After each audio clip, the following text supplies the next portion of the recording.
Ahlan wa sahlan wa marhaban, bienvenue à tout le monde pour une nouvelle vidéo explicative des formes augmentées trilitères. Du verbe trilitère, on est arrivé à la forme 6, notez grand 6 en chiffre romain, qui est le modèle tafa'ala. Vous prenez la forme grand 3, vous ajoutez un ta devant, vous obtenez tafa'ala, yatafa'alu, tafa'al, mutafa'il, mutafa'al, tafa'ul. Ok. Toujours donc pour passer du mudari' au amr, vous enlevez la lettre qui marque le présent, le ya.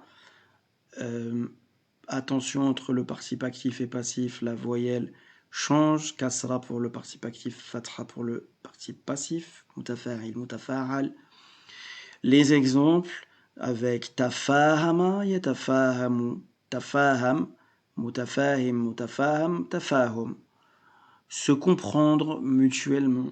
On va voir la signification de la forme, mais disons, voilà, ce ta ici qui se met sur une forme 3. Pour donner cette forme 6, on aura l'idée d'une réciprocité. Vous vous souvenez, sur la forme 3, c'était plutôt l'idée d'une action orientée du sujet vers le complément d'objet. Un jalasa, qatala, etc. Ici, eh bien, ça devient réciproque avec ce ta devant. Donc, tafahama, c'est se comprendre. Ils se sont compris, par exemple.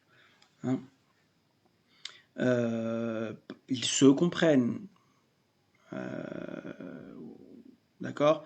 Donc, si vous voulez, vous avez l'idée d'une réciprocité qu'on n'avait pas avec la forme 3. Alors là, ça va plutôt s'utiliser avec un sujet qui sera au pluriel.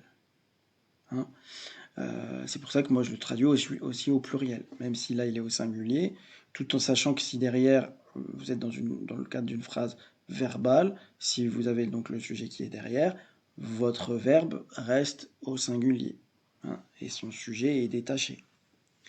Donc ça resterait tafahaman nasu par exemple. Les gens se sont compris. Tafahaman nasu, yatafahamun nasu.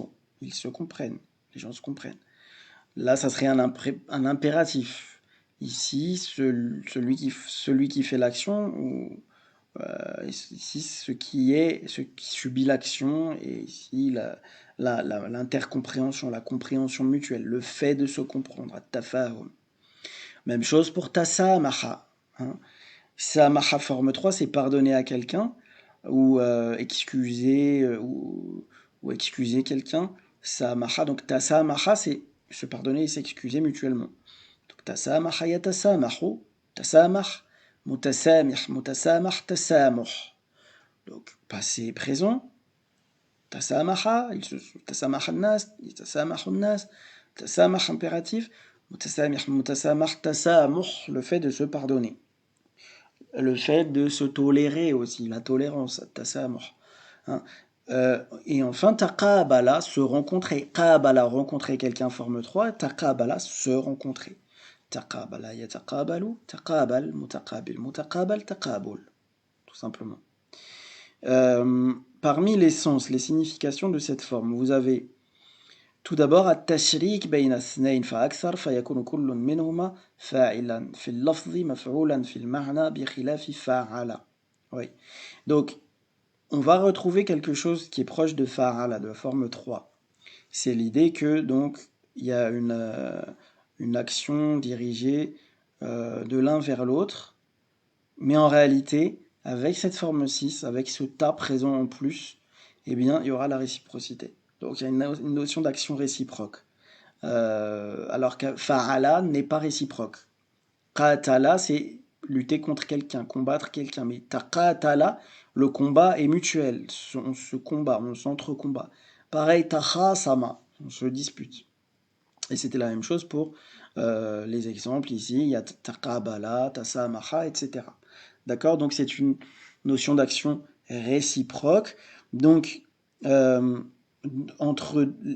si par exemple les sujets de ce verbe sont deux ou plusieurs, isnain fa aksar, chacun d'eux, فَيَكُنْ كُلٌّ مِنْهُمَا فَاعِلًا فِي اللَّفْظِ مَفْعُولًا فِي الْمَعْنَى. Il y en a un qui sera sujet et l'autre... pardon, ils seront tous sujets en fait. Par exemple, si je dis تَفَاهَمَ النَّاسُ, ok. Et ben en réalité, ils sont tous sujets et tous compléments d'objet. Parce que ils sont tous à la fois ceux qui comprennent et ceux qui sont compris. D'accord? C'est l'avantage de cette forme. Toutes ces formes, finalement, elles existent pourquoi? Pour aller plus vite. Ce sont des raccourcis. Hein, c'est comme si on avait introduit des sens et des significations dans les schèmes eux-mêmes pour que ça aille plus vite. Il y a déjà une signification qui est comprise dans le schème. Il n'y a pas besoin de rajouter des mots pour dire fima bainahum ou je ne sais pas quelle expression comme ça par une périphrase pour traduire une idée qui finalement est déjà comprise dans le modèle lui-même, dans le schème lui-même. On a encore la mutawa'a de fa'ala. Mutawa'a, on a déjà vu ce terme, c'est l'idée du sens réfléchi. Par exemple, ba'ada, forme 3, ba'ada, c'est écarter quelque chose ou quelqu'un. Ba'adtuhu, je l'ai écarté. Fataba'ada, taba'ada, forme 6, il s'est écarté lui-même. Donc c'est une forme réfléchie. Ça, on a déjà vu ça sur la forme 5.